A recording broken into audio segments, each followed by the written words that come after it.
Bismillahirrahmanirrahim. Assalamualaikum warahmatullahi wabarakatuh. Halo semuanya, alhamdulillah pada kesempatan kali ini kita semua dapat berkumpul dalam suatu podcast ya. Sebelum kita masuk ke pematerian, perkenalkan nama saya Muhammad Latif Gazi yang di sini sebagai host, dan di sini kita kedatangan dua tamu ya, rekan-rekan semua. Boleh silakan perkenalkan diri. Perkenalkan, nama saya Hanif Muzaffar Gunawan sebagai narasumber di sini. Dan saya Ikhwan Rizky Ramadan sebagai narasumber juga. Oke, baik, kita langsung masuk saja ya ke dalam pembahasan kali ini ya. Dan sebelum kita masuk ke pembahasan, aku mau mention dulu nih tema yang akan kita bawakan. Betul. Tema untuk hari ini itu adalah mafia sholawat. Aduh, itu dia. Kontroversi sekali ya. Itu dia. Dan kemarin mungkin belum lama ini juga ya. Jadi sempat ada suatu fenomena yang kontroversial yang sempat bikin heboh juga baik di dunia internet maupun ya di kalangan kita lah ya. Jadi ada yang namanya suatu fenomena yaitu mafia sholawat. Nah, mungkin aku langsung mau bertanya aja nih ke teman-teman nih. Menurut kalian apa sih yang terlintas di kepala kalian ketika mendengar mafia sholawat? Mungkin boleh dari Kang Hanif dulu, boleh? Aduh, oke. Yang terlintas ya dari kata mafia sholawat gitu. Dia perkumpulan sholawat yang punya gaya yang unik kalau yang gua tahu ya. Oke. Gitu. Kalau misalkan dibilang aneh ya atau sesat gitu, kalau saya sih tidak ingin menyimpulkan terlalu jauh ya, karena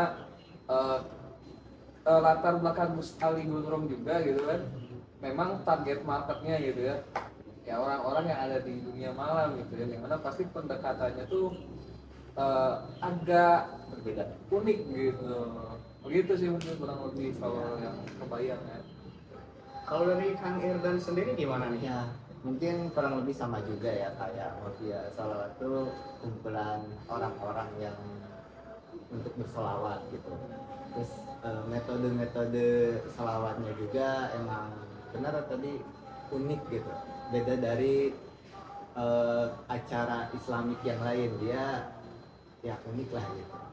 Terus emang targetnya juga emang orang-orang yang namanya tuh yang jauh dari Tuhan lah gitu. Kayak gitu. Nah, kira-kira apa sih yang bikin fenomena mafia sholawat ini tuh bisa sampai seheboh ini gitu, bisa seviral ini? Boleh dari Kang Irdan dulu. Kenapa mafia salawat bisa viral? Mungkin menurut saya kan mafia salawat ini tuh kayak kegiatan buat merangkul orang-orang yang jauh dari Tuhan gitu ya. Terus metodenya juga yang kayak beda, jadi karena perbedaan itu tuh yang bikin jadi sorotan orang-orang gitu. Dan ya karena perbedaan jadi kontroversi gitu aja sih. Kalau dari pendapat Kang Hanif sendiri gimana nih? Tadi apa lah pertanyaannya kan? Jadi kira-kira apa sih yang bikin fenomena mafia sholawat ini tuh menggemparkan dunia maya gitu? Nah ini baru udah kita bahas di mini riset. Nah jangan lupa dibaca mini risetnya. Jadi dari mini riset itu yang bikin rame itu karena gayanya mereka yang berbeda gitu, yang nyentrik gitu, yang kadang bukan cuman gayanya dong yang beda, tapi kadang sholawat yang dibacakan pun berbeda gitu kan. Jadi maksudnya lagu yang seharusnya sholawat untuk Nabi gitu kan, ternyata lagu Mesir gitu kan. Nah sinilah nih yang mungkin rame gitu, mungkin begitu. Terus juga pembawaannya yang mungkin beda gitu ya dari Islam yang pada umumnya gitu ya. Jadi mungkin rame lah di situ begitu. Dan memang puncak-puncaknya pun ketika rame apa yang panggung-panggung gitu, yang kalau sholat di panggung-panggung gede gitu, yang konser-konser gitu. Ya, mungkin bisa kita simpulkan bahwa karena pembawaan mereka yang unik dan juga nyentrik, jadi hal tersebut itu yang bikin viral gitu ya.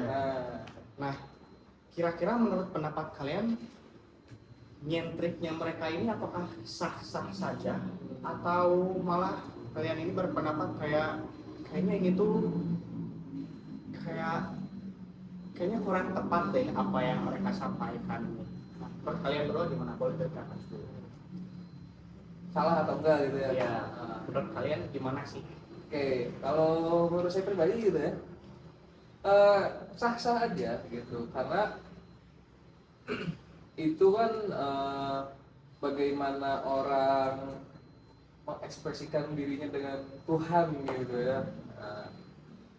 Jadi selagi tidak jauh atau menyeleweng dari Islam gitu, maksudnya sampai menghalalkan hal-hal buruk gitu ya, dimasukkan jadi dianggap baik gitu, nah itu salah tuh. Tapi kalau misalkan joget-joget segala macem atau nari-nari kayak gitu, ya mungkin itu bentuk ekspresi mereka gitu ya, selagi tidak menjadikan sebuah salah satu bentuk ibadah gitu, maksudnya bukan hal yang wajib, nggak masalah sih gitu.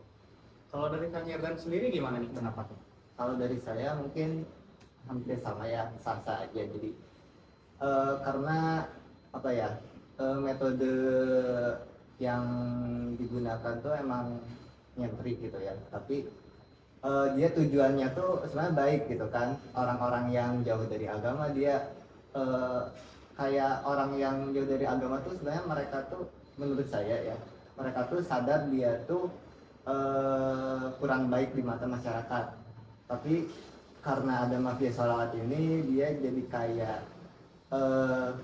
ikutan mafia sholawat tuh kayak jadi keren lah gitu. Jadi mereka lebih dekat ke agama. Jadi seenggaknya lebih dekat ke agama daripada sebelumnya gitu, gara-gara mafia sholawat. Jadi menurut saya sah-sah aja. Tapi mungkin ada beberapa ya penyesuaian menurut saya, kayak yang apa tadi tuh, yang lagu Mesir, jadi itu harusnya dikaji dulu lah gitu, minimal harus tahu mana yang emang salawat, mana yang lagu gitu, mungkin kayak gitu. Nah, karena itu cukup kontroversial ya, karena berseliweran juga berbagai pro dan juga kontra dari masyarakat. Nah, kira-kira dari akang-akang ini apakah punya pesan-pesan nggak nih buat kayak halayak ramai dalam menyikapi fenomena dari mafia sholawat? Boleh dari Kang Yerdan dulu. Menyikapi mafia sholawat, oke. Kalau dari saya mungkin jangan terlalu ngejudge banget juga ya, tapi jangan juga terlalu menyembah si mafia sholawat itu. Jadi kita ambil baiknya, tapi buruknya juga jangan. Menurut saya tuh buruknya tuh bisa diubah atau enggak kita pelajari dari hal buruk itu. Jadi mungkin hal-hal yang kurang baik di mafia sholawat kita evaluasi, terus hal-hal yang baik kayak tujuannya yang meraih anak-anak pang lah gitu, itu kita adopsi lah gitu. Jadi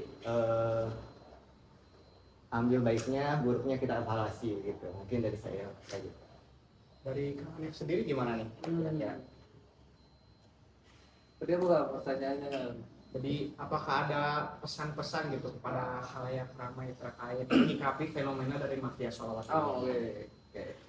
Mungkin kalau dari saya ya gitu ya, untuk tanggapan gitu, mungkin masyarakat jangan terlalu cepat menjudge gitu, jangan langsung oh ini sesat, ini salah, ini benar, ini salah, karena kadang gitu ya, benar salah itu bukan dari hal yang sifatnya eksternal, tapi dari hal yang core-nya gitu, intinya, atau apa ya istilahnya ya, core-nya atau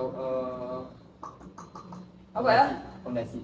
bukan fondasi ya, aduh apa iya intinya, maknanya gitu lah ya kurang tapi maknanya ini apa gitu, esensinya apa, nah esensinya apa. Nah mafia sholawat tuh sebenarnya esensinya adalah mendekatkan orang-orang yang awalnya jauh dari agama jadi dekat ke agama gitu kan. Nah masalah gayanya kayak gimana segala macem ya itu terserah gitu, jangan langsung dijudge. Selagi misalkan nih kalau kalian cuma joget-joget gini-gini gak apa-apa lah gitu, cuman kalau misalkan ya sampai buka baju gitu ya misalkan, nah itu baru itu oh nih Salah. kayaknya ada yang salah gitu, baru mempertanyakan gitu.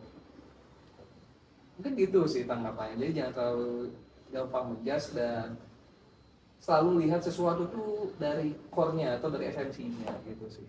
Gitu. Ya berarti pada intinya kita selaku khalayak ramai juga harus bijak-bijak gitu ya dalam menyikapi suatu fenomena apapun itu fenomenanya. Dan karena apalagi sekarang ini zaman media sosial sangat ini banget gitu ya, sangat cepat banget perkembangannya, terus juga kemudahan akses, jadi membuat semua itu kadang-kadang malah jadi rancu gitu ya. Karena saking banyaknya informasi yang kita dapat, jadi kebenaran itu tuh jadi rancu, jadi abu-abu gitu ya. Mungkin cukup sekian ya dari sesi podcast kita kali ini. Terima kasih juga kepada Kang Hanif dan juga Kang Irdan yang terima kasih Kak udah diundang. Iya, terima kasih juga ya. Mungkin cukup sekian dari